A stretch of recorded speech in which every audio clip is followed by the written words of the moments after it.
Welcome back to Time with Tim. I'm Andy Carlson, and today I'm joined by Tim Fletcher for a very special conversation with Jen. Jen grew up in Wisconsin, where she still lives with her husband and their 6 children. Her early family life was both loving and marked by emotional gaps that shaped her healing journey. Over the years, she's worn many hats, from data analyst to homeschooling mom, and she's gone through Tim's Lift online recovery program as a participant, and the tools in the community there inspired her to become a coach and a facilitator. Today, she works with Tim Fletcher Company, creating resources for those recovering from complex trauma and ADHD struggles. She's passionate about emotional connection, loves painting murals in her home, and admits she has far too many plants in every room. Jen, we're really glad to have you here, and we're looking forward to our conversation. And so we like to start with some lighthearted questions. And so I'd just love to ask you, what's something in your daily life right now that's bringing you unexpected joy? Yeah, I think I'm a pretty simple girl. Being outside, sunrises and sunsets are my some of my favorite things that are fairly easy to get to off the back porch or whatever. But and hearing my kids laugh together, that's definitely one of those as they get older and some of them are transitioning out of the house. So those are probably my top two. Memories of the kids. And being in Wisconsin, like our sunsets and sunrises, they're pretty far apart these days. Are you Right catching both of now, them? yeah, definitely. I love summer and yeah, it's much easier to catch both of them. Although it's a little earlier in the day, but we get up pretty early, so I'm able to catch that. And of course, in the winter, it comes way too soon. So I appreciate this time very much where it's further apart and Mm-hmm. we get to enjoy the whole day. I know. Such a beautiful long day up here in the north. hmm I was wondering too, so you mentioned like you're painting murals and tending plants. Like, is there a recent project or plant that has brought you joy or made you smile?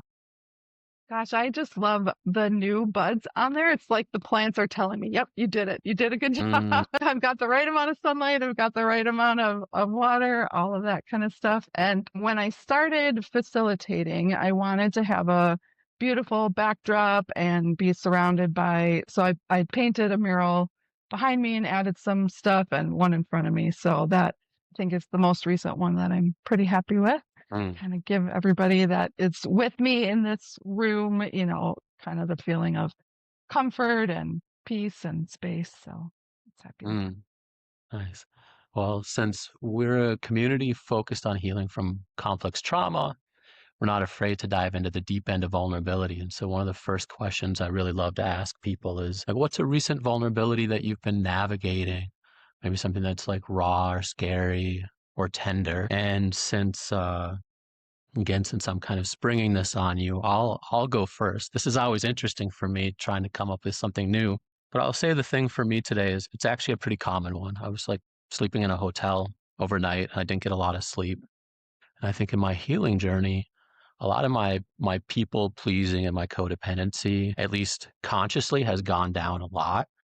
But when I'm really tired, I get really nervous about like performance anxiety.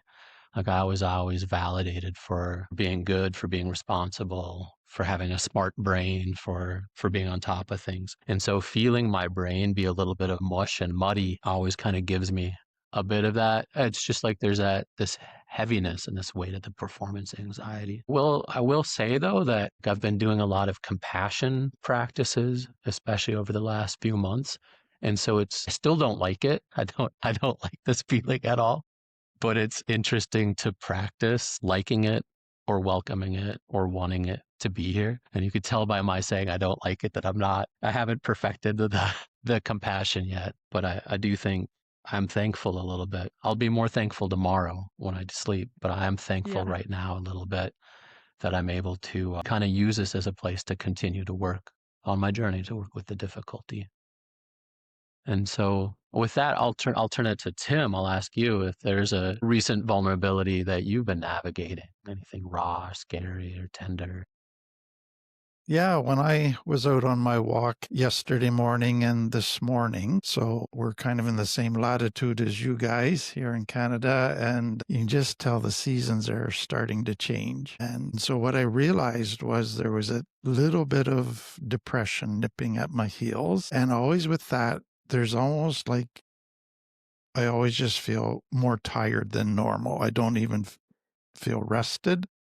And so it's just like, oh, okay, I got to deal with this again. I've dealt with it for years and years, but it's just like, I just got to be a little bit more careful right now, do a bit, kind of make sure boundaries, self-care, stress is good so that I can navigate through this change of seasons time of year, heading into fall, winter, and all of the stuff that does as far as the whole world of depression. And so it's just, again, part of being human, being who I am, live where we live.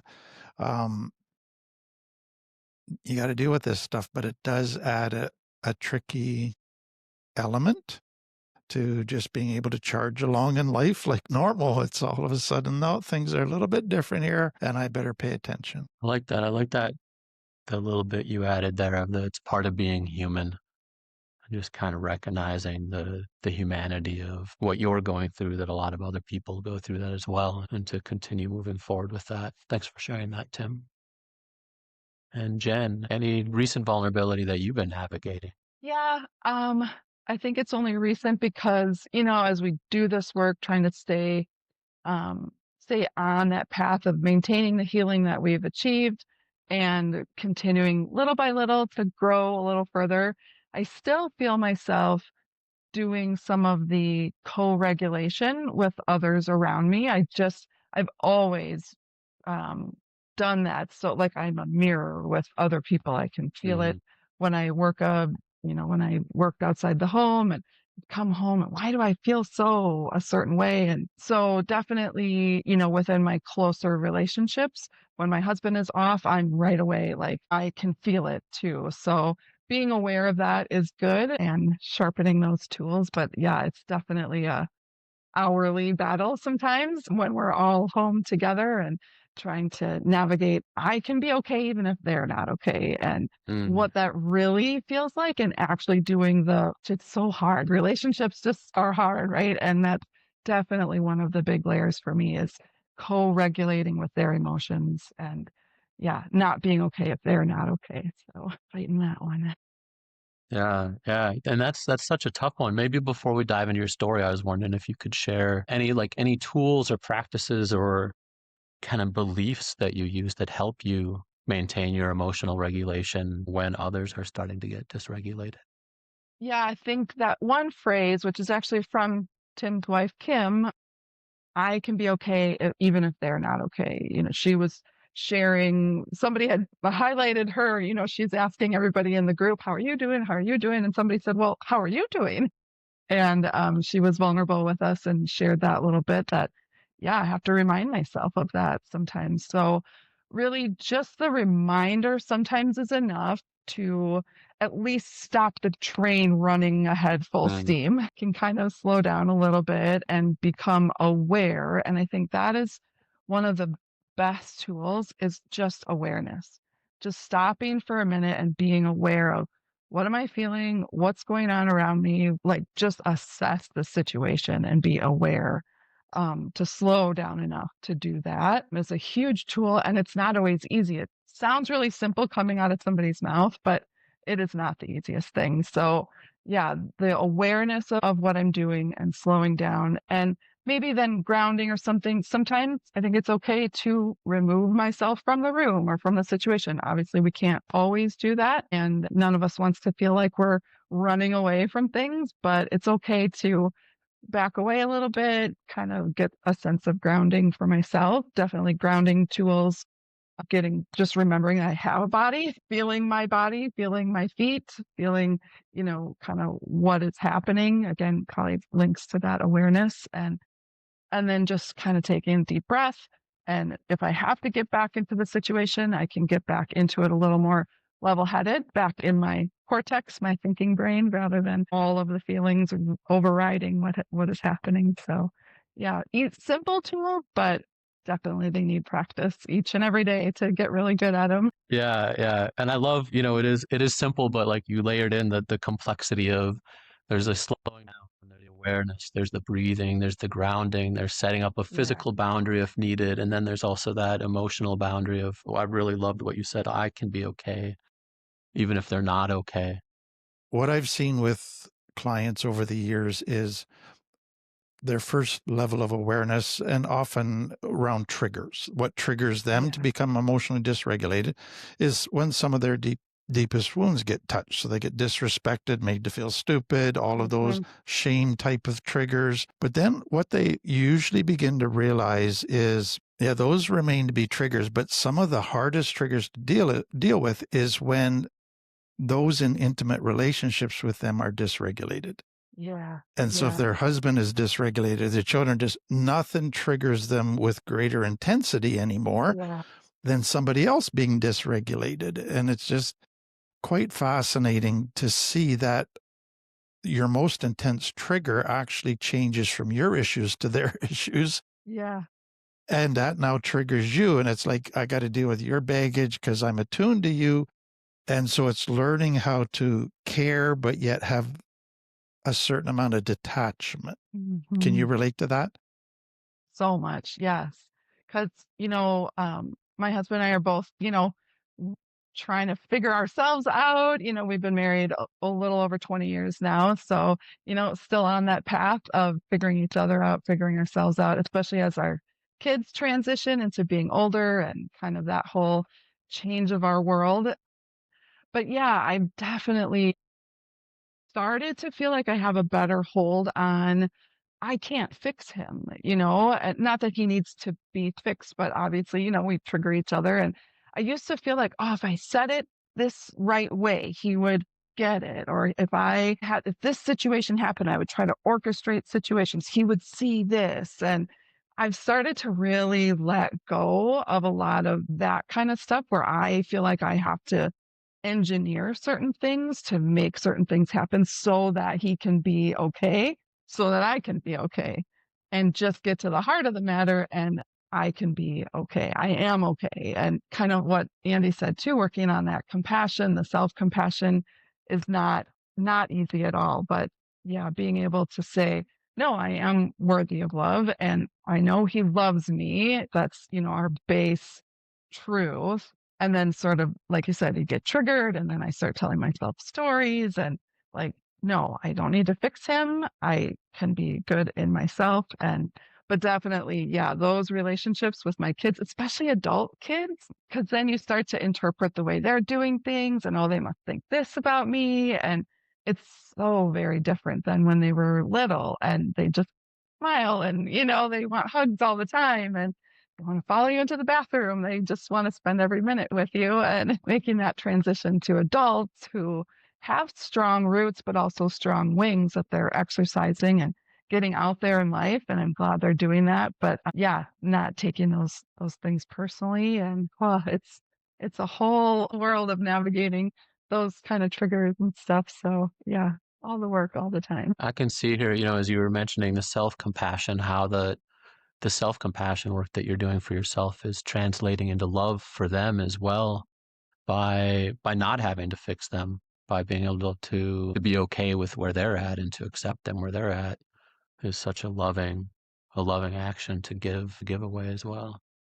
Yeah, I appreciate you putting that tag on it because I guess it doesn't always feel like love to me because I want to be the mom that Mm, loves my kids. So I appreciate you putting that together for me because I feel like, well, of course I need to do this. But yeah, it is one way to love them, right? mhm. Yeah, well, we're jumping into family dynamics and talking about current family dynamics, but I'd love here if we could kind of start from your beginning and explore your early childhood and the family dynamics that shaped you. And Yeah. anything that you'd like to share that led up to, I guess, your life prior to joining the Lift program. Yeah.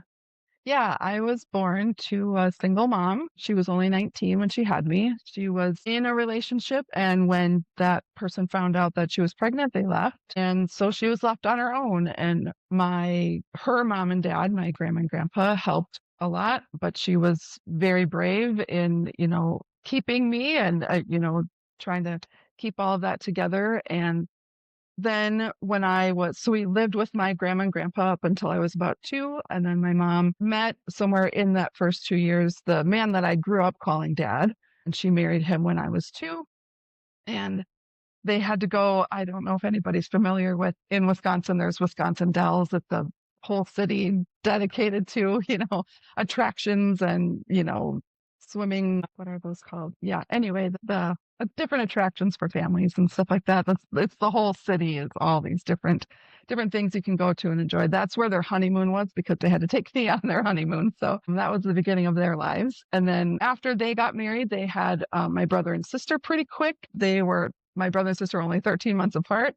So, my mom had these two babies at the same time practically. And I was about 3 and 4 when she had them. And my pediatrician had said to her, I think she has some ADHD going on. Those was early days in talking about that kind of stuff. So I don't know that they really had a lot of options to give her other than drugs. And she just was not comfortable with that. But there wasn't a lot of other teaching as far as, okay, what else can we do for her? So here I am bouncing off the walls with my hyperactive, and I have pictures of myself where my eyes are big and my mouth is like, and I'm like blurry in the camera because I'm running somewhere. So, and then she has these two younger kids. So they ended up putting me in what we call here in the States pre-K. So kindergarten is when you're 5 years old, but then sometimes you can go in when you're 4 and they call it the pre-K. So they put me in that a little bit early, which they could never have known at the time. Now looking back, I can see I was not emotionally ready for that. Between the ADHD, it's a little harder to mature with your peers. So I was a little bit behind emotionally. Thankfully, academically, I was able to keep up, but emotionally, even with the kids my age, I would have been a little behind. But now I'm with kids a year older. So definitely I can see how that impacted me, not being emotionally, socially ready to be at the level that these guys were at. So I definitely got bullied, not included. I was not one of the cool kids. And then we moved from a big city in Wisconsin to a tiny city. Like the city I grew up in was 600,000 population plus back in that then. Now it's bigger. But and then we moved to a city that had 6,000 people. So it was quite a culture shock. And yeah, the bullying just kind of continued and all through until I was graduated from high school at 17, 18. I could I just quick ask, kind of coming into school at a younger age, have you had a sense about like kind of being behind or needing to catch up at all? Yeah, not academically, although, yeah, I wasn't very organized. I was late with assignments and stuff like that. When I did them, I did well. But yeah, just the organization piece, the impulsivity, forgetting. I think a lot of it had to do with the way my brain was reacting to life. And I did find out at one point, and this kind of highlights how different everybody's brains are. You can be in the same exact situation with somebody, and 10 years later, they'll have a hugely different retelling of that. And nobody's wrong or right or lying or telling the truth, but we just all process things so differently. I have a memory, like a picture of a memory, where my mom sat me down and told me, your dad isn't your dad. And I asked her recently as I was going through Lyft and, brings up all that kind of stuff. I said, do you remember how I reacted when you told me about dad? And she said, well, we never really like sat down and told you. It was just something that we all always knew. It wasn't a secret ever. Just everybody knew, like, and it was always out in the open. And I thought, oh, that's really interesting because I have this memory and hers is very different. Nobody's wrong, but yeah, just this very, so I definitely felt different. Like my dad's family treated me just like family. My brother and sister treated me like, we never said half sister or stepdad or anything like that. We were just brothers and sisters and mom and dad. But now looking back, I wouldn't have identified it at the time. There was maybe a sense of not fully belonging. Mm. And of course, they all loved me to the best that they knew how. They didn't have Tim Fletcher talking about 12 needs and all of this education. So I had a good childhood, but as I look back and really analyze some of this, I developed my own sense of not fully belonging. So in that sense, kind of a behind a little bit. I don't know that I had any sense at the time of being bullied. I just knew that I was different, awkward. Mm, I just felt like it was I'm bad. I'm, different in a bad way. But now I can see it. It was, I was a little behind emotionally and socially to, didn't quite know how to get into those friendships and situations. So yeah, maybe not behind, but definitely the not belonging was mhm. definitely a big piece of And all that. and a different, yeah. And who, kind of knowing about the ADHD from early on, could you maybe talk about kind of growing up with ADHD, maybe some of the things that you knew at the time, or maybe that you know now about your life, about how, did you have special tools that were given to you, different opportunities that were given to you? Notice that things were more difficult for you. Like how was life growing up with ADHD? Yeah, I would say it's only in hindsight that as so I'm 49 now. When I got into the 43, 44 years old time range, that's really when I felt like the ADHD symptoms really started coming out. I can see that I've always dealt with them. There's always been an impulsivity, forgetfulness, disorganization, that kind of thing. I can see times where I can hyper focus on things and really, get stuff done. So I was able to be successful in work life and academic life. But yeah, like I said, it was early days when they first told my mom, probably near as I can tell around 1980, 81, something like that, that they said she has this, and there wasn't as much out there as there is now. So there weren't really special tools or different opportunities or accommodations of any kind. Just was always Jennifer is always talking. She needs to sit down in her seat and be quiet and pay attention and not distract everybody else. So yeah, I just kind of floated through, and there's a lot of disconnected memories. I don't have a lot of memories of childhood. Of course, the things that I took negatively, the things that like the bullying, some of that stuff is burned into my brain, which then, obviously makes sense with complex trauma because now you're protecting yourself and you have to remember those negative things to protect yourself again. So the good memories, which I know we had, are few and far between, hard to get in touch with. So, yeah, and we didn't say the words ADHD or anything, this is Jennifer and how she is. So it wasn't until when I was in my 40s then, which now I think it was going into this whole hormone shift with perimenopause that started to bring out the ADHD symptoms. The more I've heard that, the more I've sort of researched and listened into other menopause groups that does tend to happen to women as they're going through this other hormonal shift. So, but I first treated it just as ADHD. And then you can see kind of like going through Lyft too, like Tim educates you and talks about all of these things. And then you look back and say, oh, yeah, I get it now. So between the two things with the complex trauma and ADHD, now going back, I'm learning now some of the tools and trying to help my own kids because I do have some kids that have been tested for autism, ADHD, and there's sort of a smattering in the younger kids. So learning it for them and seeing, oh, this is going to help for me too. I recently got my ADHD coaching certificate. So I just finished that last week. So I'm able to now have more tools and try to start implementing them and helping people kind of on that level. So I'd love to take a quick detour into that. If, I know kind of growing up in the 80s that ADHD would have had maybe some stigma and shame attached to it.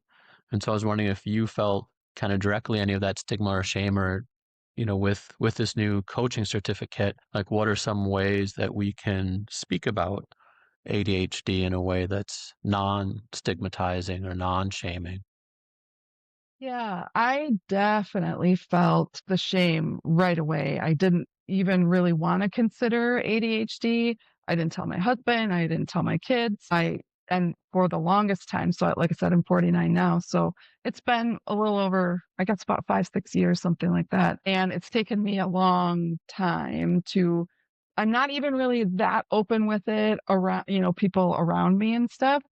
But yeah, I really had to work through the shame of, am I just making this up? And feeling so different from other people and less than because of that. So thankfully working through Lyft and being able to have some self-compassion. And obviously I didn't choose my sensitivity levels, in my nervous system. I didn't choose how my brain was going to form and all that kind of stuff. So that's been a little bit easier. I really love in the certification how they brought out this idea of neurodiversity. That it's not a brokenness, it's not a a disease that needs to be fixed. It's just a different type. It's a different way of processing. It's a different sensitivity level in your nervous system, and we need to learn the tools to be able to live life to the fullest, to be able to move forward and feel successful.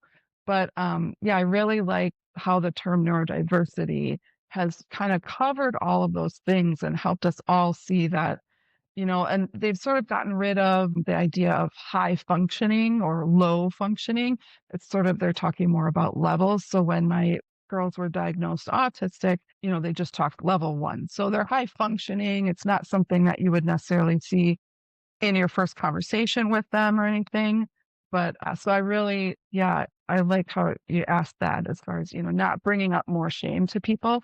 When I was in college, I went to college for child psychology and then switched to elementary education. And one big thing they emphasized there was talking about the person before the issue. So it wasn't the ADHD person, it was the person with ADHD, which Mm. kind of can sound Mhm. like mixing words. And I'm not super careful about it all the time, but it's having that in your heart, and in your heart, putting the person before the issue is definitely one way that people will feel as you coming across as not focusing on their issue as something that makes them different, or that we have to figure out. It's a different way that we are, and we kind of can move forward figuring out all the tools that and how to use them for my own brain and that person's brain and my daughter's brain, and so we can feel Mm. successful.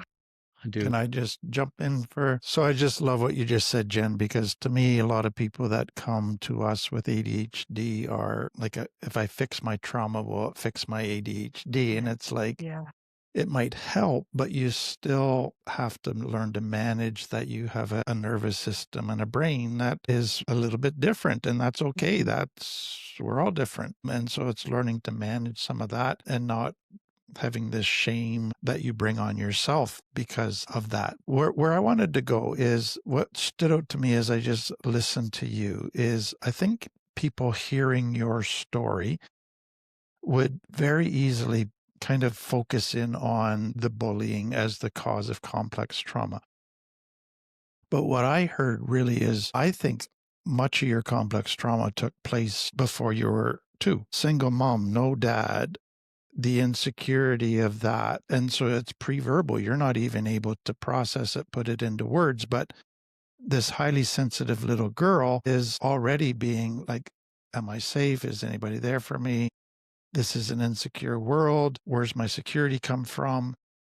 All of those things, feeling abandoned, not having a dad to connect to, and then being moved into this new family system with a stepdad. And even though he accepted you, there's a certain amount of stress and tension about, will I be accepted? Will I be good enough? Is this marriage going to last? All of those things. So again, to me, it's almost all of this is happening in the subconscious of Mhm. little Jen, but it's happening.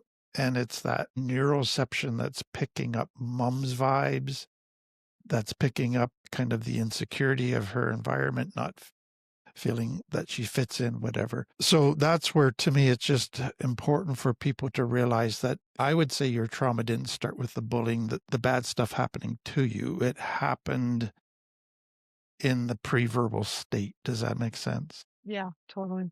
Totally. Yeah, and I know, again, I loved my grandparents and they did the best they could. I think they did better than their parents.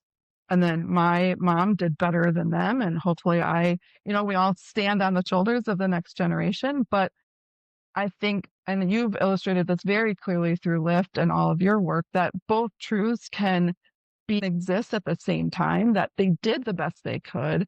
But some of what happened was painful and it hurt and it caused some trauma that I'm now healing and trying to not pass on to my kids or pass on the tools to deal with trauma to my own kids, which they didn't know about. But my mom's relationship with her dad was, he loved her, but he didn't know how to say that. He knew how to criticize because he loved her. And oh, if I tell her she's being bad, she'll change. And so she dealt with the heaviness of that. And then getting pregnant out of wedlock early, this is in the mid 70s. So it wasn't fully accepted yet, better than maybe in the 50s or something like that. But it was still a shameful process. So obviously, I'm feeling my mom's shame as she's walking through that pregnancy. And thankfully, they were there for her, but it wasn't without its own trauma that she had to deal with. And then, moving on from there. But yeah, definitely. And it's, yeah, that pre-verbal stage, and your mother is carrying you in her body, and you're going through the same hormones that get released when she's feeling things. So yeah, I think that's a huge, huge part of it. And just to have, and so then you have because so many modalities go back to, oh, think of this memory in childhood. Well, now I don't have a memory to go with it. Now what do I do? Right. That's why I love some of the different physical things, tapping, somatic exercises, getting in touch with your body and disseminating some of that and figuring that out just within your nervous system, so that you don't have to go back to these memories that you don't have, and you can still process through, get it out of your nervous system and be able to move on. And like you said, it's not a full healing. I really appreciate your honesty in all of this. From the first YouTube video that I saw you on, it felt like you were just honest. Like, this is not a 9-week course and then you're going to be healed at the end. Healing takes time, and you're still going to be who you are. I'm still a sensitive girl. I can cry honestly at the drop of the hat. I can't force tears. I can't fake it, but man, it doesn't take much for me. And that's just who I am. I'm a sensitive girl, and I can see why then the trauma and the ADHD kind of springs from that. And I'm going to do all of this work. And at the end, it's not like I'm going to be a completely different person who never has any issues. What fun would that be anyway? But I'm going to know then how to maintain and how to decipher when this is my thing. I'm triggered because of me versus, no, I'm triggered because that person, I like how you say that person violated love. Like, that person actually did something wrong. And so now I need to decide, am I going to talk to them about it? Or is it just a me thing? Is it an internal thing? I know I need to make some space with that person or what have you. I like what you said there early on about the kind of recognizing the parenting aspect. A lot of people, when we recognize that our parents were acting in their best, like to their best degree, will use that to minimize kind of the harm that was done to us. But the way you said it, of like recognizing that they acted to their best, but that there was still this pain that happened, that there was this harm that happened, just kind of honoring like both truths at the same time and not minimizing the trauma or what it was that you went through. I think that's a really powerful way to look at it. You've talked about some of the healing modalities and stuff, but before we get up to healing modalities, I was wondering if there's anything you'd like to share, maybe about, you started to talk about college. Maybe if you want to lead us through your young adult life and relationships or things that occurred throughout your life over the last. Yeah, I definitely can see the thread of sort of not having that strong dad connection. I that I called that the man that I called dad was a wonderful man, and he loved me. Uh, but obviously there's a little disconnect there, and there's some trauma related to knowing that my biological dad left, and I remember struggling with that. Well, he knew before I was even born that I was bad. So I'm just bad. I'm not lovable. I wouldn't have put it in those terms. It just was, I'm bad. So I can see that father relationship thread through my whole life. And I was what they would call boy crazy when I was young from an early age. And so it wasn't very surprising as I look back. But then as I went into my early 20s, kind of got into relationships very quickly and, not, there wasn't a lot of trial and error and like, should I be with this person? It was just, oh, they like me. And, sort of doing everything that a woman would do with a man to make them feel like he's going to like me now. He's going to stick around because I'm giving everything of myself to him. And so found myself single, pregnant at 23. I had had a miscarriage before that. And that's the one that took me out of college because I thought, well, I'm gonna need to raise this baby. And I was really sick with that first one. And so that's when I ended my college time. Still paid the bill. That took quite a long time to pay off. And it was every payment was like, I didn't even get my degree. So, but life is what it is. So yeah. Then I was working a job at a bar and kind of doing all those things and found myself pregnant. And I thought, I could not. I was, partying. I remember just drinking to get drunk. It wasn't, there was no fun or happiness in it. It was just, I wanted to get as drunk as I could, as quick as I could. And then I found out I was pregnant.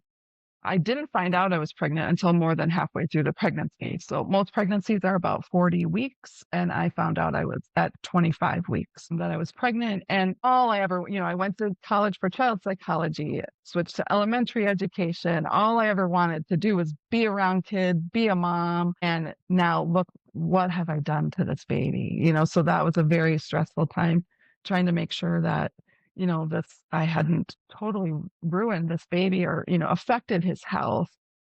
He's 26 today. So, and he's doing well. So, it's a very fast forward to it was okay. He's doing well in life.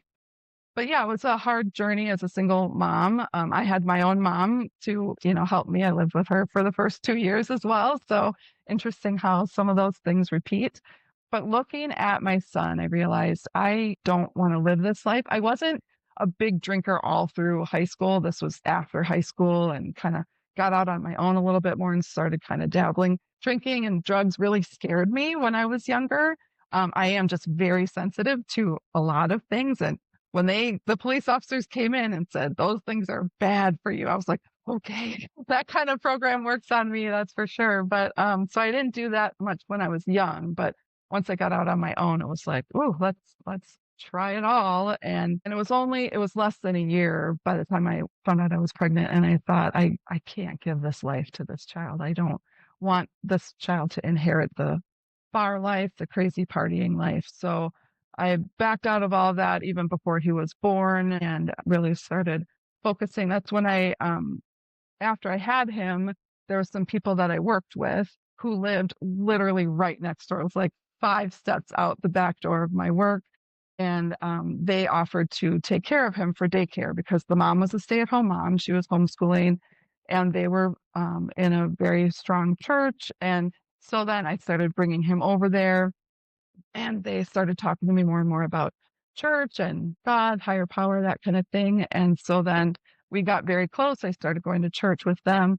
And within about a year, one of the ladies at church, one of the older ladies said, did you ever think at such a young age, I think I was about 25 at that point, that you'd be one of the church ladies? Because I was there all the, helping prepare meals and, clean stuff and organize stuff. I was there every time anything was going on because it was such a strong community. They rallied around me.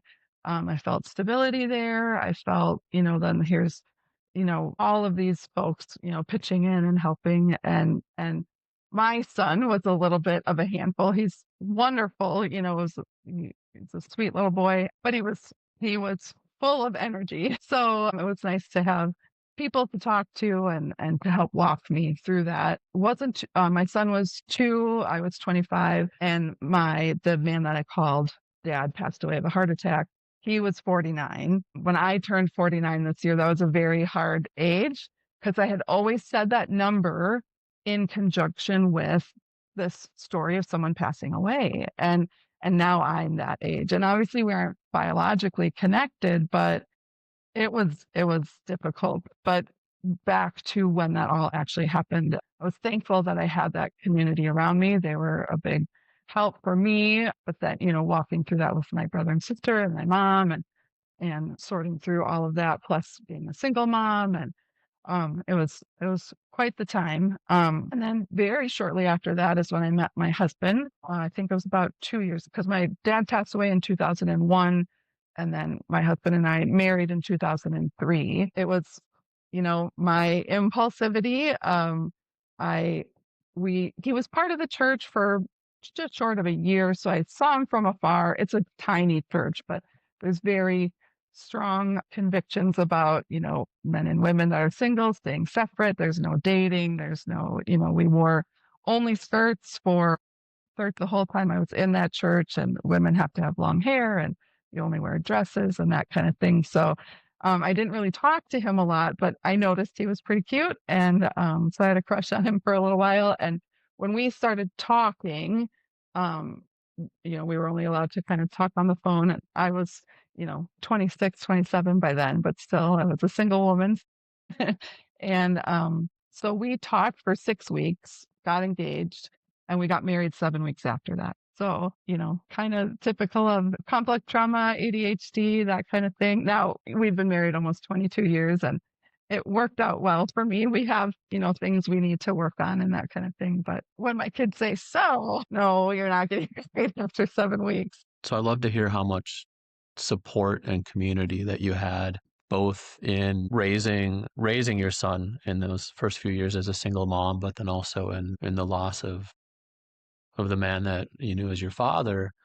Are there other lessons that you learned about resilience or vulnerability or difficulties during that time as a single mom that maybe you could share here? Yeah, that I was able to assess the situation because I don't feel like I did that very well. Obviously, talking about being boy crazy, I never stopped and assessed the person's character or, is this a safe person? I didn't even know what that meant at that time. There was nothing done on purpose in my life until I had my son.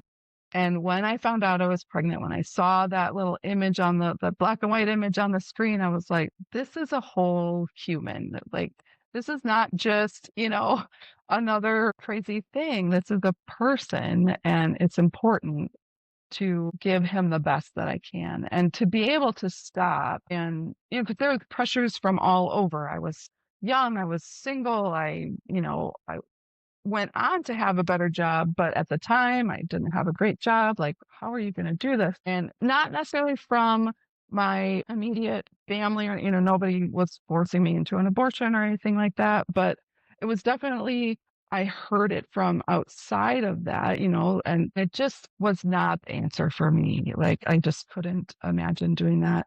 Um, so yeah, being able to stop and think it through and order my next couple of steps. I still didn't get great at it right away. I'm still not super great at it even now, but I'm learning and getting better and better with age and with time and with the tools that we're being taught. But that moment of being able to stop and think and say, no, I'm going to make a choice instead of just being carried along with life.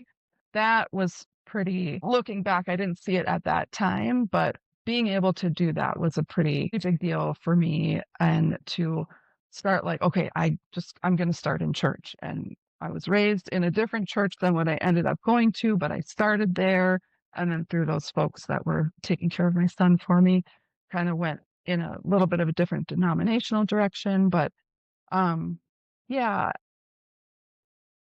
that you can do it. You set your mind to it. I didn't even feel like I set my mind to it, but there was something outside of me that made it worth it, which isn't necessarily the path for everybody, but for me, that's what it took to really change that path and start doing some things on purpose.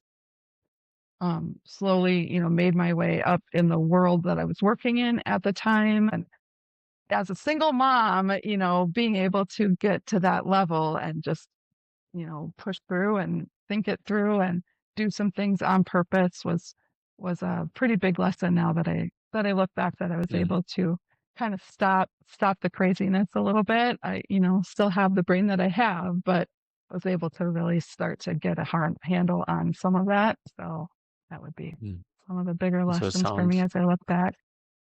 yeah, it sounds like he gave you some clarity and focus and purpose. I was wondering, you'd mentioned kind of just this pervading sense of badness, like that shame feeling, that shame message of badness.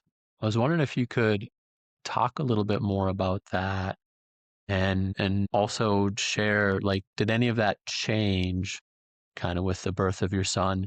But what I'd love to kind of get is a sense of like what that felt like, what that looked like for you back then when you were younger, but then also to fast forward to now to see kind of where that level of shame, that level of badness, like how pervading it Yeah. is, how much of an influence it is in your life today. Yeah, I definitely felt, yeah, when I was very much younger, there was quite a bit of suicidal ideation. I don't know that I ever said it out loud to anybody, and a loss of faith, because we were raised with church and we were raised in the Catholic denomination. So I went to a Catholic school. They took us to church in the middle of the week. We went to church on the weekend. I experienced a big loss of faith in the middle of that when I was very young, like I remember sitting back, we're supposed to be kneeling and like, I don't believe in any of this. And I think that came from that sadness, that sense of not belonging. I don't deserve to feel good about myself. I'm not lovable, so I don't deserve to be loved, which those are all words that I can give it now. But at the time, I just felt rotten inside. Like there's clearly something bad about me.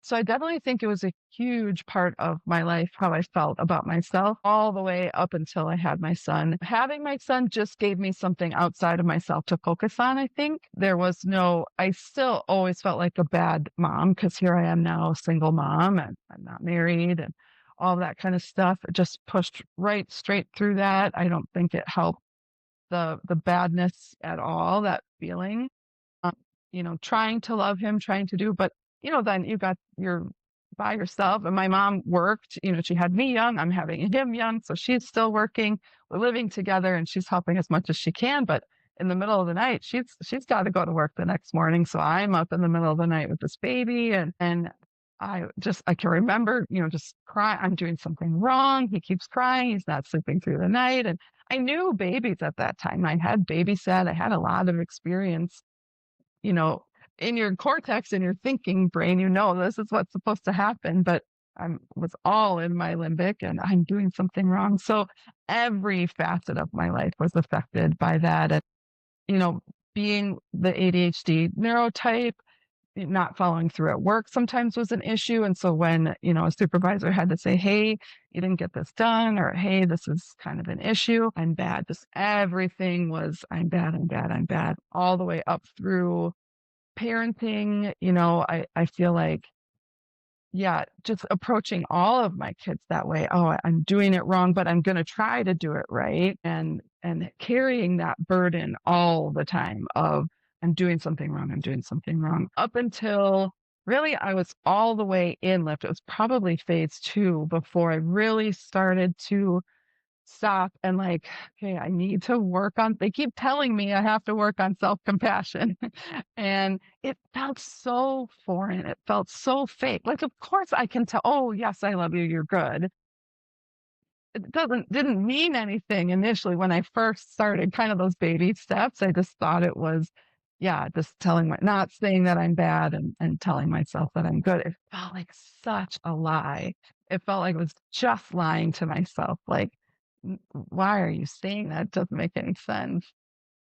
Yeah, working through some of the lies that we do tell ourselves, the actual lies that I'm bad and not lovable, and being able to match that up to some childhood stuff, but also being able to work with my nervous system now as it is and heal some of that stuff. I definitely still struggle with it, but that focused attention on self-compassion and, bringing myself down isn't helping anything either. And it's not benefiting anybody to keep saying that I'm bad. And now being able to trace it back and see, okay, I see trauma of the other people around me and what they were carrying when I was little and what I picked up along the way. A lot of it, you feel what your family around you is feeling about themselves and you take it on. And that's one thing, realizing that has helped me too. Like when I'm in a situation where I start to feel like that, I can think, no, I love you. And I have actually started feeling like that is true. The self love, being able to love Mm, myself in probably a rudimentary way right now, even still, because it's all still relatively new. But and being able to bring that tension down out of my body because I can feel myself getting tense. I just this Saturday, I took my middle daughter and a bunch of friends to it was a long drive to this boat ride they wanted to go on for my daughter's birthday. And I could feel myself starting to tense up. You should say something that's funny. You need to be the cool mom. Like you're just sitting here doing that, and I'm telling, no, it's okay. I love you. That's all that matters. You're loved, you're okay. You're not doing anything wrong. It's okay to sit quietly and leave them be. I could feel sort of the tension kind of leave my body. And I started to realize that as we carry around that tension, those judgments we pass on ourselves, other people feel that. And that can be sometimes where we have some of those relational difficulties then because people feel that and we all take things personally. They think that and we don't even know why somebody's rubbing us the wrong way, but sometimes it's what they're dealing with. And then we all have these little stories we tell ourselves and all of that stuff then kind of is interacting together. So if I can just take my piece and calm it down a little bit. So that's been a big part of my self-compassion and overcoming that whole idea of I don't belong, I'm bad. And Tim hit on it earlier, the feeling disrespected. Of course, that's a big thing as you're raising kids and realizing that sometimes, yeah, they shouldn't have said what they said or they shouldn't have used the tone that they did, but it's sending it off a trigger in me. And I don't want to react from that trigger to the thing that they did. Sometimes the thing they did is this big, but my trigger is this big. And now I'm going to discipline them or, react to them from the trigger versus from what they actually did. So being able to kind of self regulate and experience that self compassion. I think one of the biggest tools for me experiencing the self compassion was the internal family systems mm, and being able to look at myself as a little child. It took a long time um, to even be able to see the face of my inner child. And it took even longer to feel like I was getting any feedback from the inner child. It was just quiet for the longest time. And it's still a little more hit or miss, but we're getting there. So yeah, mm. that's been a big tool for me. Jen, if I can just sitting here listening to you and you've got so many insights over the last couple of years. It's been beautiful to listen to and just to see kind of your own growth that's happened.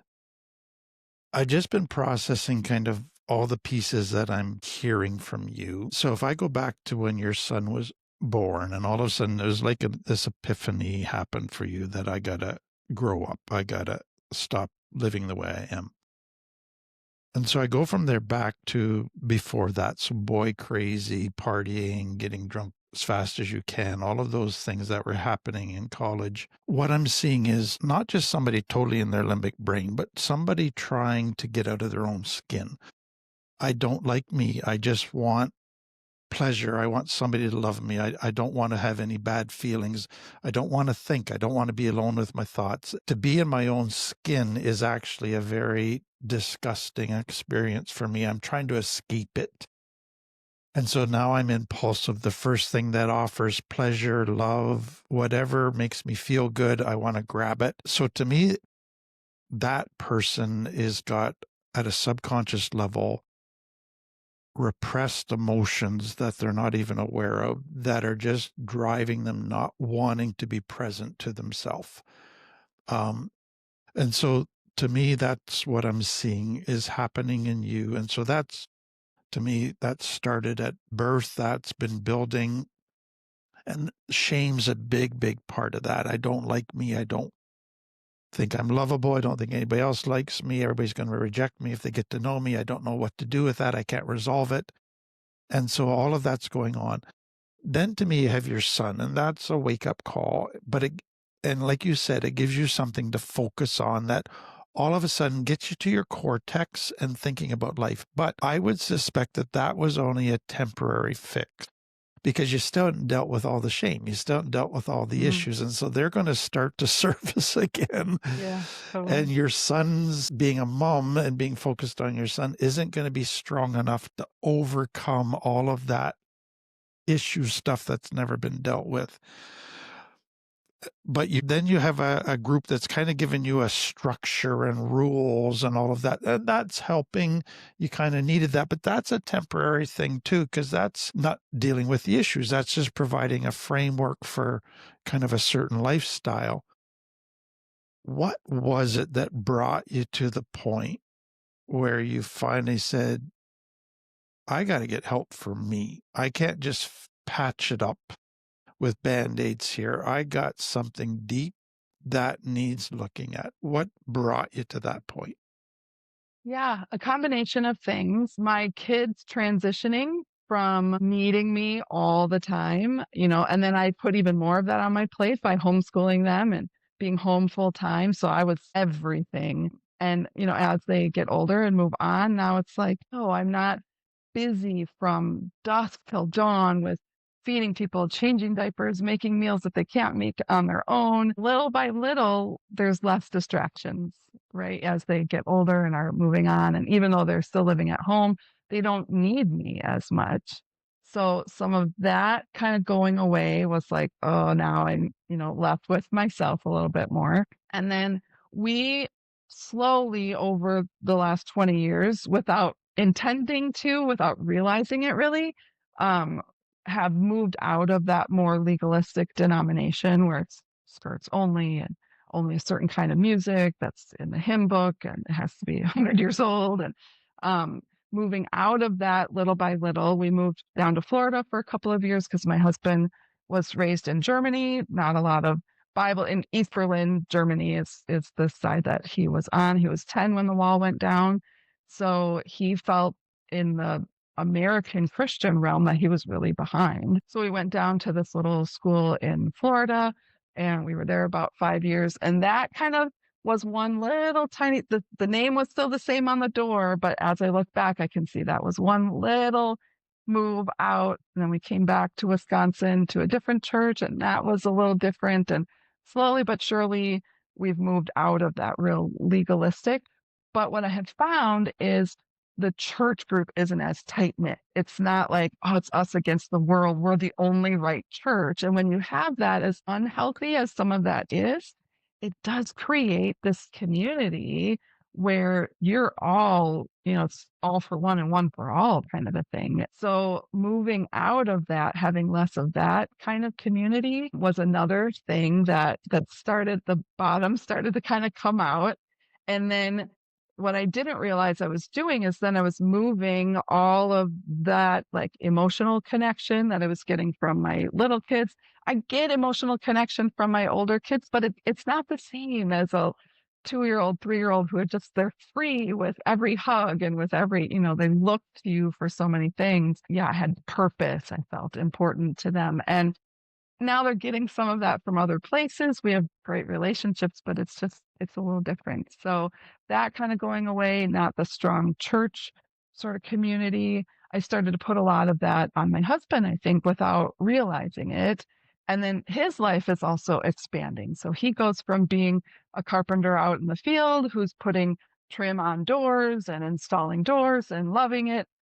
But there's not a lot of, you don't have to bring your work home. There's no laptop coming home. There's no problems coming home. So, he was fully home when he was home.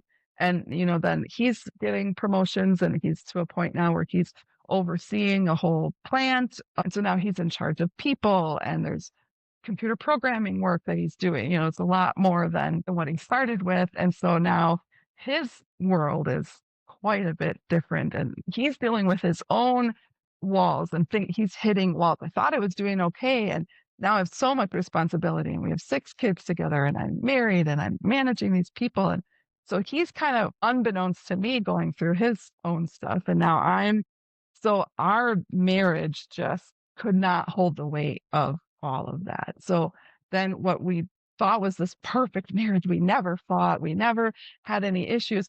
We had issues we weren't dealing with. We were shoving them under the rug. We both would get triggered and not even realize what that meant.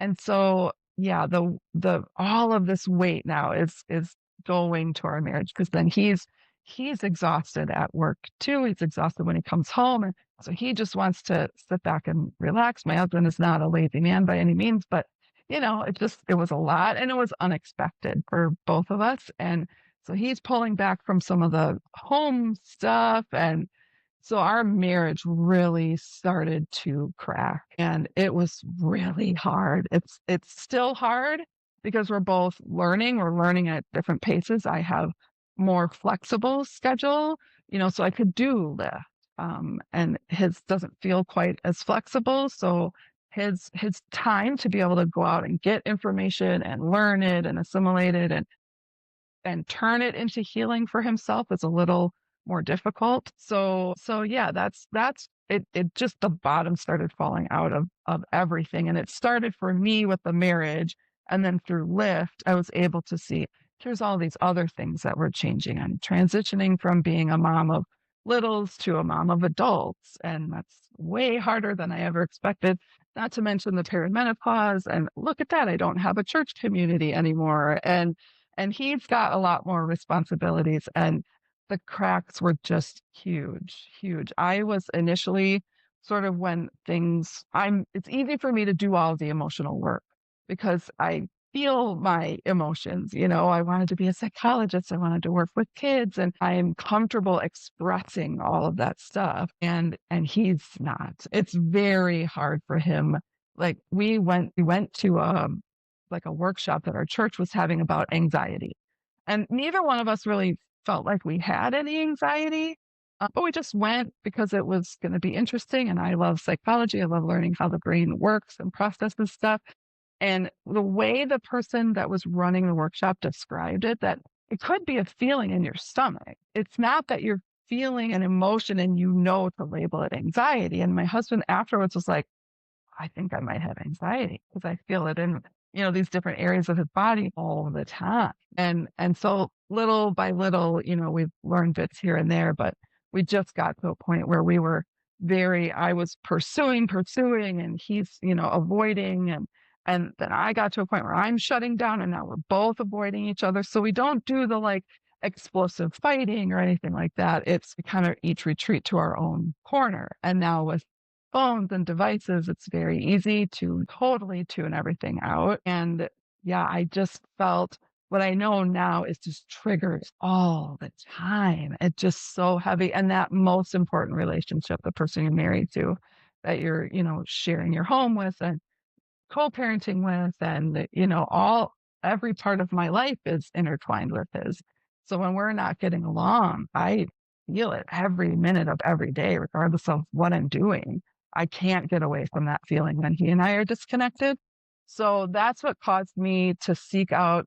Then I started feeling more of the ADHD symptoms and thought that was feeding into it. And then through that, I found Tim Fletcher and watched a couple of videos. I was like, I need this class. I need to take Lyft, and really that accountability of other people doing the same work alongside of me, hearing their stories really started to help just me, like you said, finally just working on my own stuff and some of that, whether it's pre-verbal or the time of bullying, working through all of that shame under all those underlying pains and wounds and hurts that sort of you build up life on top of it. And each baby was, another like, I gotta keep these babies. But now I can look back and I'm certainly ecstatic with every child that I've had, but now I can see some of the motivations for some of those things. But yeah, finally joining Lyft was the catalyst, was my marriage just kind of cracking and bottoming out and needing to find some reason, some answer to why is this happening? What is going on? I thought we had this figured out. And then starting to do my own work on some of that emotional healing that's been there for a long time. Would you be able to share maybe some of the things that made your lift journey, your lift experience so impactful for you? The structure is huge. I've always been comfortable going and talking to a psychologist, a therapist, what have you. I've loved that. And so I always sign up for that kind of stuff. And I've always sought those kinds of things out. It starts to, it feels good to vent for a while to somebody else who's new and not part of the situation. You get a little validation, you get a little attention. And certainly I didn't realize that that was going on at the time. I thought I was getting help. Um, and it starts to feel kind of empty, like I'm just talking about my week every time I see this person. It didn't feel like I was getting any better. I wasn't getting any healing. I wasn't gaining any ground. And it felt like, it's just the way the thing is structured. It's not their fault, but it felt like the therapist was just waking up in the morning, sitting down at the table with me saying, "So, how was your week?" And the first thing that came out of my mouth is kind of what we talked about. There was no homework, there was no preparation, there was no, trying to navigate a certain path. And with Tim Fletcher and Lyft, there's a path. Okay, we're going to tackle fear this week. We're going to tackle grief next week. We're going to lay out what the characteristics of trauma are. And being able to walk a structured path, you watch a video, you answer questions on your own, and then you go together with the group and discuss the questions and you hear other people's paths and, oh, I went through that too. And I didn't think to bring that into that. You learn stuff about yourself as you hear their stories. So I would say the structure of the curriculum, I'll call it, that he has in place with Lyft was a huge piece of what worked for me and the healing for me. And it's easy to buy like a piece of curriculum. I did that all the time for my kids. And I'll buy this cognitive behavioral therapy workbook for myself. And I would read through the first chapter and I would get to those questions sometimes and be like, I don't know how to answer it because I wanted my answer to be right. But so hearing other people answer questions helps with that. Like, I think even as I've facilitated, sometimes people like the first couple of times, they're like, I didn't know how to answer it. Well, there's no right or wrong, but hearing other people answer the questions was helpful. But then there's a certain amount of time where it's not new and fun and shiny anymore. And so you get into one chapter, maybe two chapters of these books that you buy for yourself. And maybe I even get to the end of the book, but now what? We're knowing that people were there expecting my face. You go through the class. It does change a little bit, which I think is a little helpful. There are people that start in the class before you, so they graduate before you. So it evolves a little bit, not too much where it feels like there's a new face every week, but knowing that people were expecting me to be there because there's a contract that you sign at the beginning saying, as much as is in me, I'm going to make it to every class. Obviously, they're understanding life happens, but there is a certain expectation that you're going to be there and do the work. And that was so helpful for me. Somebody holding me to a standard and saying, you can do this, and we're expecting you to be a grown up and do this. Like I'm glad that I was a little nervous. I wasn't afraid to get in trouble, but I was like, they have a certain standard that they want us to reach toward, and that helped me be able to reach that standard and be able to be at all of the classes. So the structure of the curriculum and the accountability with the other people was so helpful for me to push all the way through and get to the end and actually have some things that I learned and being able to look back a year later and say, I'm different now than I was before. Most of it's internal. I don't know that even my kids or husband at that first year mark would have said, oh, you're hugely different, but I felt different. I knew, and I can remember because my husband and I did a lot of like self-help stuff, listening to these gurus, and they tell you, oh, you should feel different at the end of the year than you did at the beginning of the year. And so many years in a row, I was feeling like stagnant. I'm no different now than I was at the beginning of this year.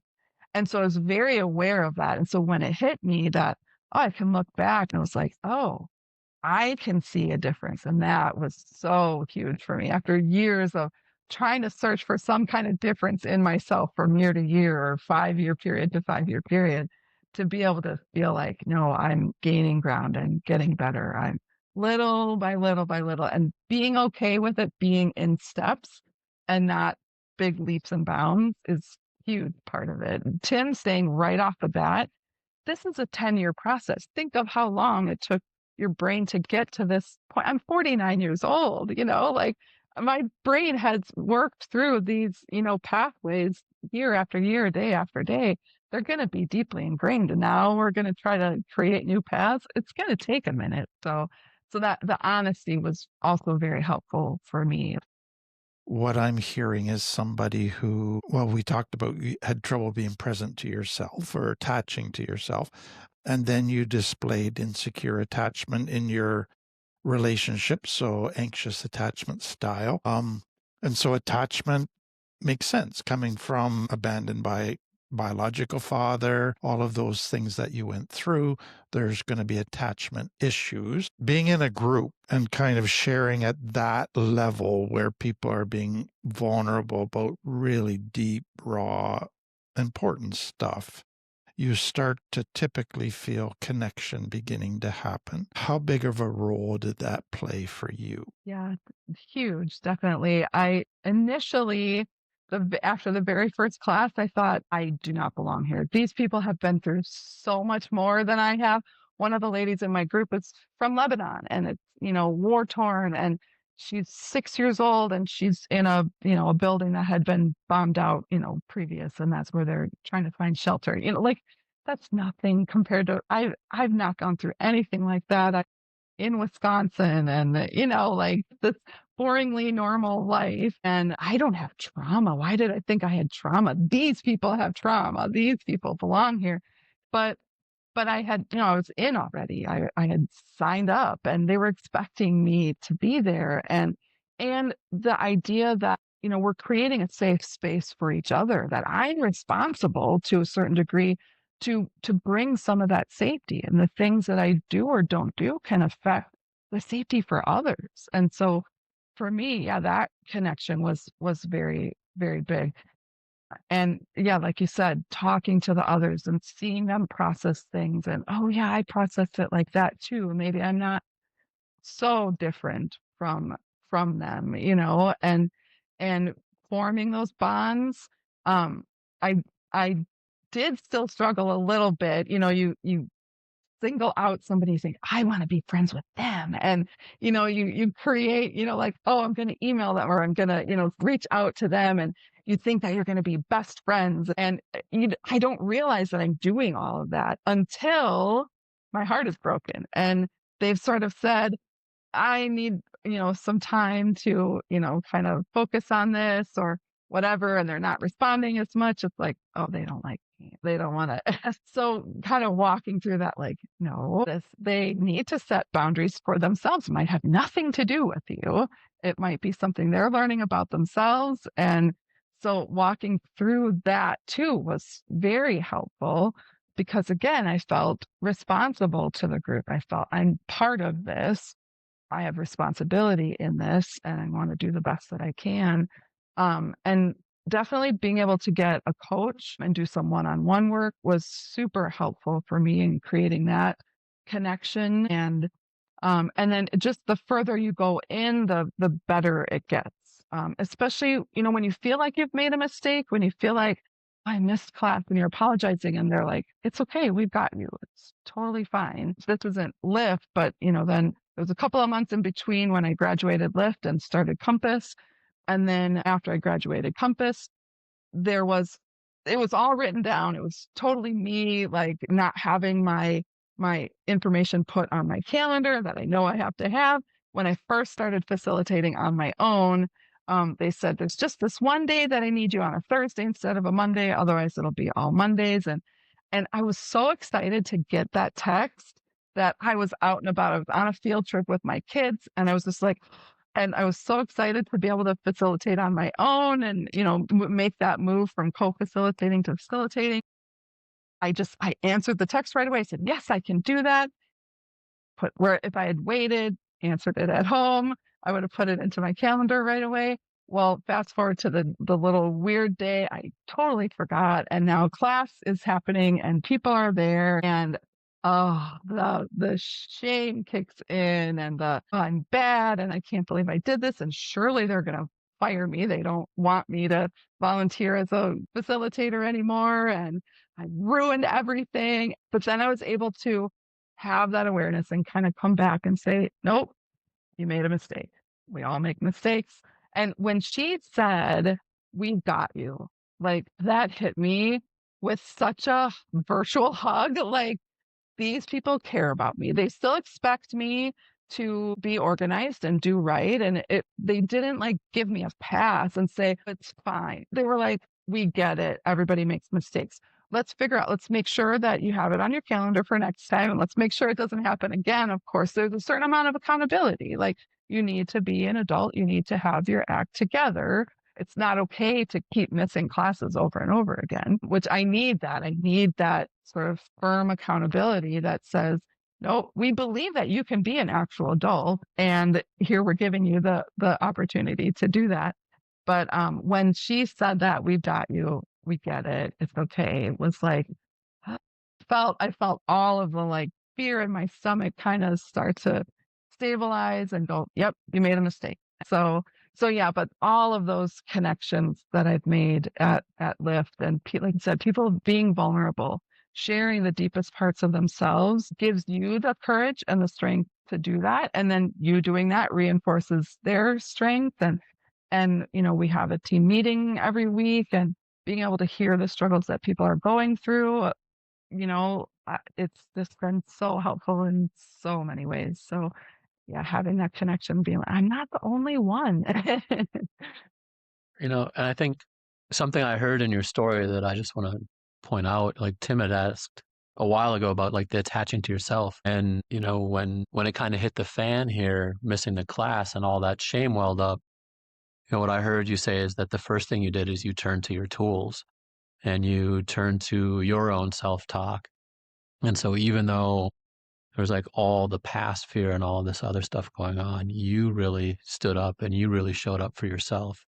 And then there's a huge benefit too to have an organization that supported you as well and was understanding and holding you accountable. But that kind of that healthy attachment of really, really turning inward and turning to yourself and taking care of yourself first was something that you. Yeah, I'm glad you said it that way, healthy attachment, because yeah, it's interesting to feel that for the first time, right? And as I was learning, through Lyft and stuff, I started to realize I'm I'm re-experiencing love with my kids, love with my husband in a different way. And it feels weird at first. It's hard to assimilate to what a healthy attachment feels like. Yeah, we all have to give ourselves space, because I think it's easy in those early days as you start healing, as you start using the tools, to feel like it's not working and the chaos has shifted to just a different kind of chaos. But doing the work, showing up day after day really does work in the end.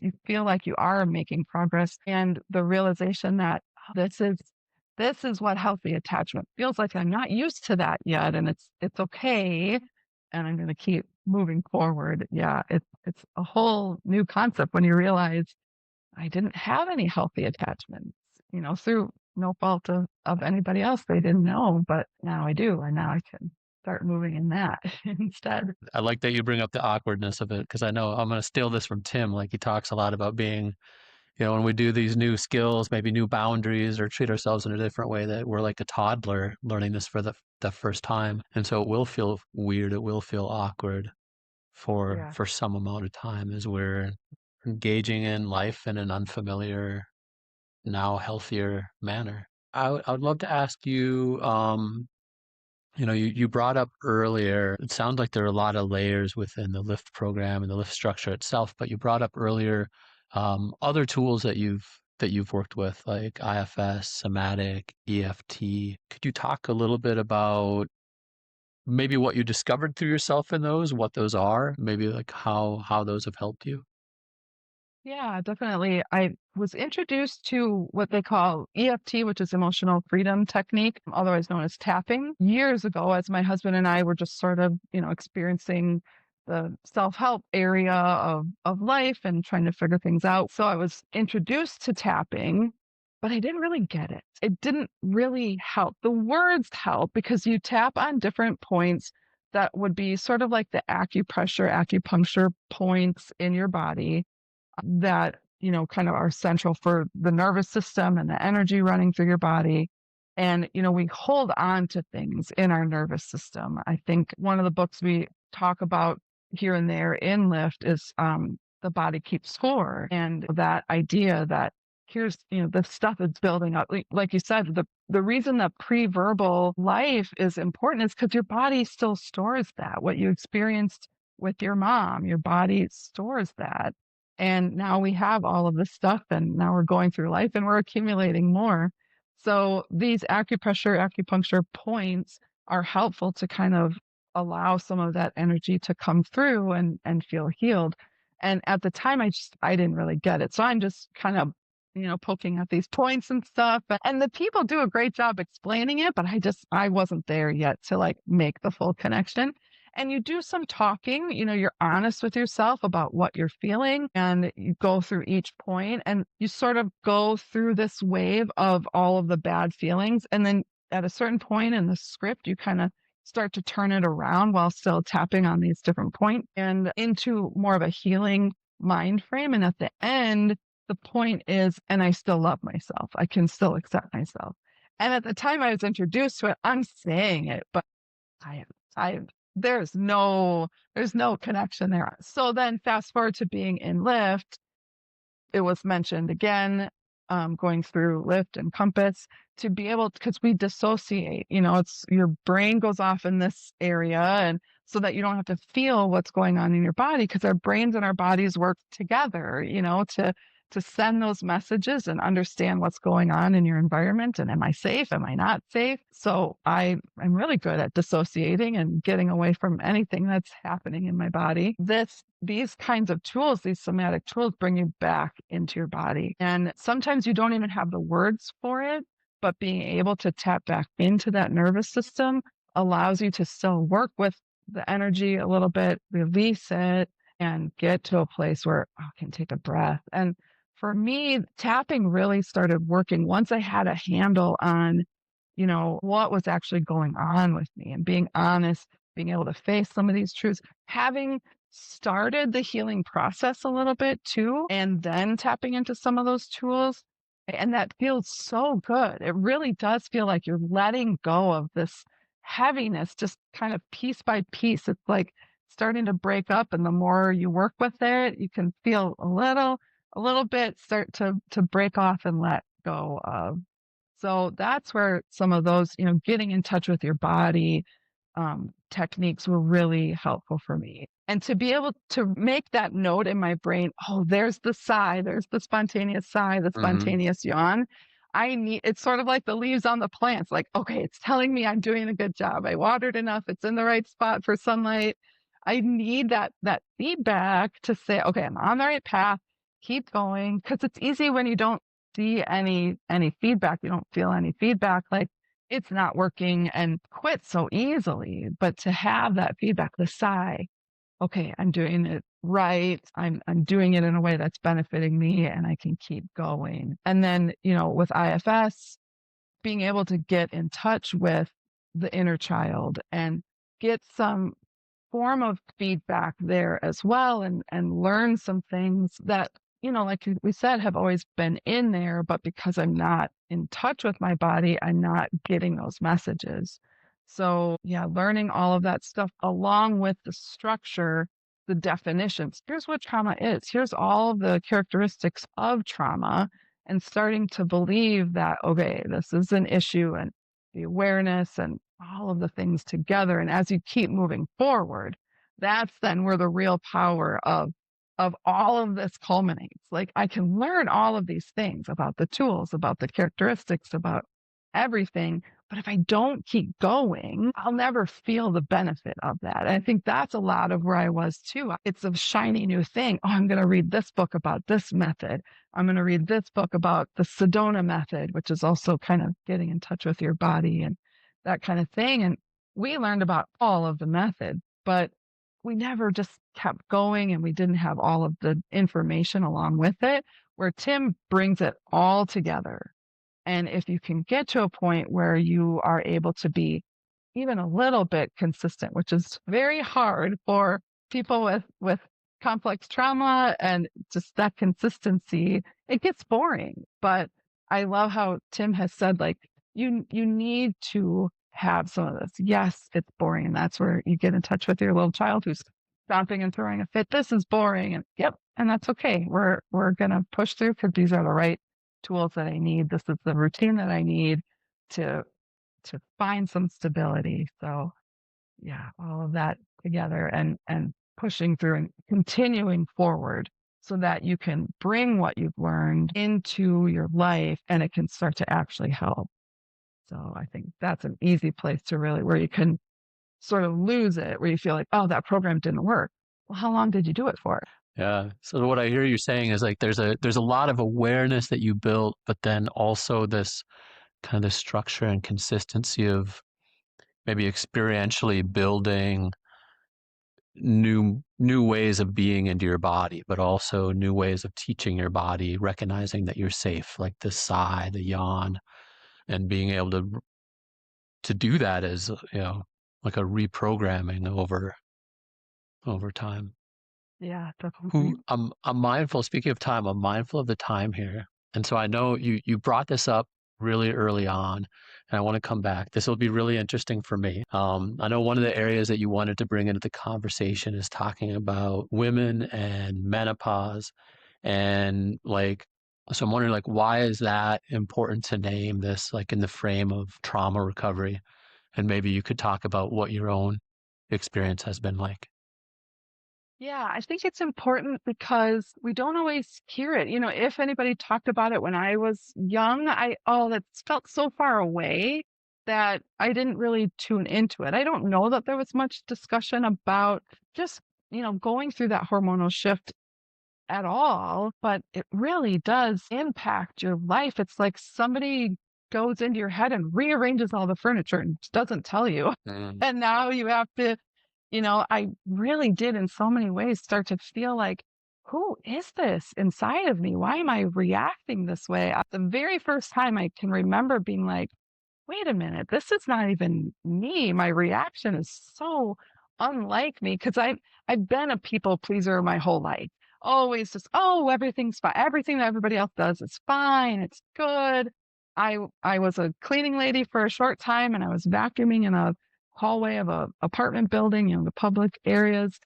And this woman that lives there said to me, "Oh, there's some mess over here and there's a little over there." And I smiled and okay, haha, thank you. Inside, I was like, who does she think she is telling me how to do my job? It's just that, I was so like offended that she would say that. And in the midst of it, so I'm still just, vacuuming. And all this is going through my mind. I'm like, wait a minute, sort of this other part, of myself that maybe in IFS we would call like the self stopped and said, that's not how you normally respond to things. What's going on here? Um, so I think some of that was, and that was way before Lyft. I wasn't really on the search. I always kind of have been on the search, but there was a point in time where I kind of gave up. Like, I've heard everything. There's nothing new. This is how I am. This is how things are going to be.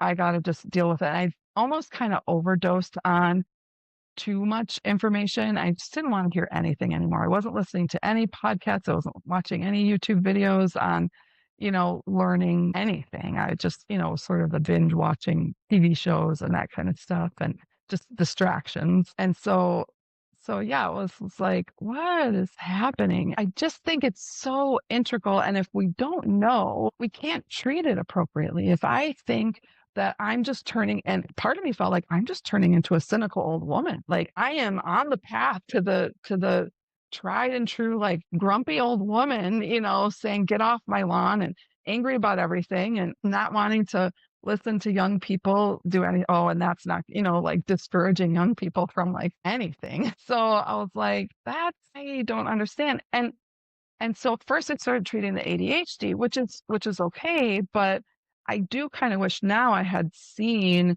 the menopause part of it first, because it took another couple of years. I just didn't think in my phase it was going to be a thing that I even had to worry about. I thought is maybe that will start becoming an issue, but I just wasn't aware. And like we've talked about already, awareness is such a key piece in any kind of healing. You have to know that you have something going on before you can do anything about it. So I think the more we can talk about it in all kinds of circles, in all kinds of spaces, just being able to be aware of it. And even somebody else saying, oh, maybe do you think that's a menopause issue? I don't want to put labels on people that don't belong, even though we've talked about a lot of different labels like ADHD and autism. I tend to shy away from the labels because I think it's very easy to pull that label down over you and just say, this is who I am. There's nothing that can fix me. And I think it's still beneficial to see, okay, I have some of these tendencies. Let's see what I can do about it. So at least you know point A so you can get to point B. But I don't like sort of living under the label. But I think also seeing some of the symptoms start to crop up is so important, and it just shifts your whole life so much that like I said, you start to feel like you're going crazy almost, Mhm. and you feel like, everything is getting worse, and maybe it's really just your hormones out of whack. I mean, just the learning that I did about estrogen going down, and that's sort of the nurturing hormone, and some of how I was reacting to my husband was just simply because of that. Had nothing to do with him, anything he was doing differently. He didn't start chewing in a different way. Now all of a sudden it's like, I'm going to put a pillow over the chewing. So, yeah, I think just bringing the awareness to women and realizing that could be part of what's going on, to be able to treat things appropriately, to be able to do maybe something with the hormones, whether you go on therapy, the medications, taking hormones, or you support yourself with supplements, or just knowing and saying, okay, like I don't want to do any of that stuff, but I know now my baseline is a little different. It just shifts your whole internal life. And you Mm. can't keep just telling women that it's just okay. It's a big thing. And to be able to just support them with knowledge. If like even my husband being able to know more about it, if it was just so natural for us all to talk about it, and he had, because he still is sort of like in the dark about it, because like I said, his brain is overloaded with all the ways that his life has changed. It's hard for him to support me, even in like normal hormonal shifts. And now there's this huge shift. And so the more we can all be aware of it and just make it easy to talk about, it'll help Mm. everybody, as they start moving into that kind of thing, to be aware of. And I would just add, Jen, like to me, I think it's one area where there is definitely a gap or a hole in the recovery world. And I got asked one staff meeting about it, and I just said yes. Like to me, my experience would say women have enough challenges with premenopausal, menopausal stuff, but then it almost like it exacerbates their complex trauma triggers as well. And so it really is to me a very significant issue. And I just said, I don't think I'm the right spokesperson for it as a man. Sure. I think it needs to come from women who can teach other women in this, but I want them to know that, like, I fully validate that this needs more teaching, more support offered, because it is an extra difficult challenge that gets added to your recovery journey.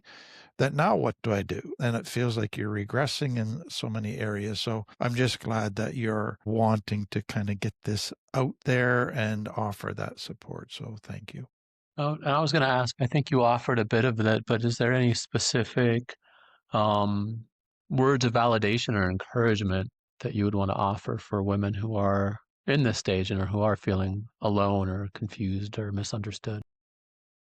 Yeah, I think the encouragement that you aren't alone, it's very easy to feel like that because you just it's not even like you wake up one morning and you feel different, but you do kind of wake up one morning with the realization that oh, things have been changing and you do feel very alone and very caught off guard. And what is happening? Excuse me, what is happening to me? And you're not alone. There are support groups out there, things just online. There's a menopause group on Reddit, and the women there are very knowledgeable. And being able to just put a note out and saying, this is really hard. And is this what everybody else is experiencing? And people saying, yep. And we all experience it a little bit differently, but just to get that validation and get a group of people that are also going through it and feeling so different in their own bodies. I think you get to an age, maybe in your late 30s, early 40s, where you finally start to feel like, okay, I'm starting to get comfortable in my own skin. I'm starting to understand some of my patterns, kind of who I am after going through the initial puberty shift and having babies and all that kind of stuff. I felt like I started to like, oh, I know that one thing about myself. And then it all started to shift like, oh, no, I don't anymore. And it's so hard. But yeah, you're not going crazy. You're not alone. There are resources out there. And don't stop until you get the resources that you need. I had to go to my primary care doctor who was like, well, I can put you on the pill. And it's just such a tiny dose of the hormones. It didn't feel any different. And I didn't stop there. And I didn't keep beating my head against a brick wall. I didn't keep going to her.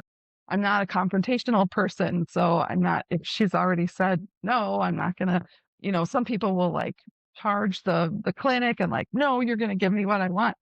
There's other places. I called other doctors. There's a clinic in my area about 40 minutes away that's specifically named the Menopause Clinic. And I thought, okay, this is going to be what fixes it. They're going to give me what I need. I walked in there and I walked out with a prescription for depression medicine. Like, no, that's not like if I felt like I was depressed, I'm not against anybody taking that stuff. But for me, it was not what I was looking for that I knew that's not. And I had tried because the first doctor, also my primary care doctor said, oh, let's try some. So, okay, fine. I'll try some, but it didn't help. It made me angry. Oh my goodness. The anger that started coming. I was like, okay, we're going to put that away. But, you know, I was so shocked with that. I thought they're the menopause clinic. Why am I walking out with? And so there's so much different information out there. There was a study done a long time ago saying that hormone replacement therapy caused cancer. So there's a lot of women that are afraid to do that. And it's not necessarily the case anymore. There are still some out on the market that you have to be careful with, but so don't stop until you get the resources that you need. I finally, outside of my network, outside of insurance, I was able to go talk to somebody and, I just kind of got the prescription that way and started to feel a little bit better. There's still, the trauma that I'm dealing with, the ADHD type stuff, the sensitive nervous system. So it hasn't fix me. It's not that I don't have any issues, but now I have some supports in place too. So yeah, so they're not alone. There's support out there and don't like you have to advocate for yourself. I always thought that you just go into the doctor with a problem and they tell you how to fix it. And now I'm realizing you go into the doctor with the problem and the solution that you want to try, or maybe three different Mm. solutions or whatever. It's not just blind trust and tell me what to do and I'll do it kind of a thing. Like you got to do your research. You got to get the knowledge and know that when you go into your doctor, you're probably going to have more knowledge than they do. Jen, it's to me been a pleasure just to be part of this and just to again see your growth in self-awareness, your growth in your own personal life, and your way to articulate all of it and now help others. It's just been very encouraging to be part of that. And so I just commend you for your openness today and for the work that you've done on yourself. And thank you. Thank you. I really appreciate being able to do this. And it just came at the right time for me, this transition from being a full-time stay-at-home mom to now what am I going to do with my life? What should I do? And it was a good 2 years that I was worried about what is my purpose now supposed to be? Who am I? Even my email address is joyful mommy. Like that's just been my identity for so long that this and the opportunity to facilitate and feel better about myself just has come at the perfect time that I have a purpose now again to be able to help other people coming along. And I love doing the workshops for people on specific, kind of outside of the lift arena, but still within the Tim Fletcher company, the workshops and teaching people about certain skills and stuff. So yeah, I'm really thankful for all of it and how you put this all together. I was going to ask you a final question offering encouragement and support, and I think you really covered that well in the final 5 minutes. And so I'll just ask you, if you could share what's a truth about yourself that you've come to feel that's like grounded inside of you today. Yeah, I guess that I can do it, that when I do put my mind to it, it's not going to happen right away. Maybe there's some missteps. It's okay. It's all okay. Even with what maybe compared to some other stories is a fairly small amount of stuff to deal with. It still takes a little while to get your feet under you, and that's okay regardless of what you're dealing with. Take the time. You deserve it. And to actually feel like I do deserve healing. I do deserve to be able to manage my triggers and see those triggers get less in intensity and fewer and further between, and taking one step at a time and go with the flow. Like you might have a plan laid out in front of you and it may not go that way. Third step along the way might look a little different than when you planned, and that's okay. I used to kind of feel like if I veered from the path that I had set, like that was failure. No, sometimes it's just life. Sometimes you go a couple of steps and it looks a little different than when you were back at that first step. So yeah, just having that self-compassion and realizing that I'm strong enough to do it. So it's been a big truth realization for me. I love that. I love the self-compassion and that agency in there. Well, thank you, Jen, for your openness and your courage in sharing today. Healing doesn't have to be fast or polished. It can be messy and real and still shine out that hope for others. And so for everyone listening, if parts of Jen's story resonated with you, I'll quote her. Just please know you're not going crazy. You're not alone. There are resources out there. There are people who care. You also have to advocate for yourself. And so I really encourage you to take care of yourselves. Thanks again, Jen. Thank you. And thanks, Tim, for being here as well today. Thank you. Thank you for joining us on the Time with Tim podcast. If you'd like to share your own experiences or have questions, feel free to email us at podcasts@timfletcher.ca. Want to learn more about complex trauma? Subscribe to Tim Fletcher's YouTube channel for past lectures and his Friday night Tim Talks. You can also connect with us on Instagram, Facebook, LinkedIn, and TikTok. Looking for more support? We offer programs and courses to help with healing complex trauma and recovering from addictions. Visit timfletcher.ca to learn more or send us an inquiry. We're here to support you. Until we meet again, take care, and thank you for letting us be a part of your healing journey.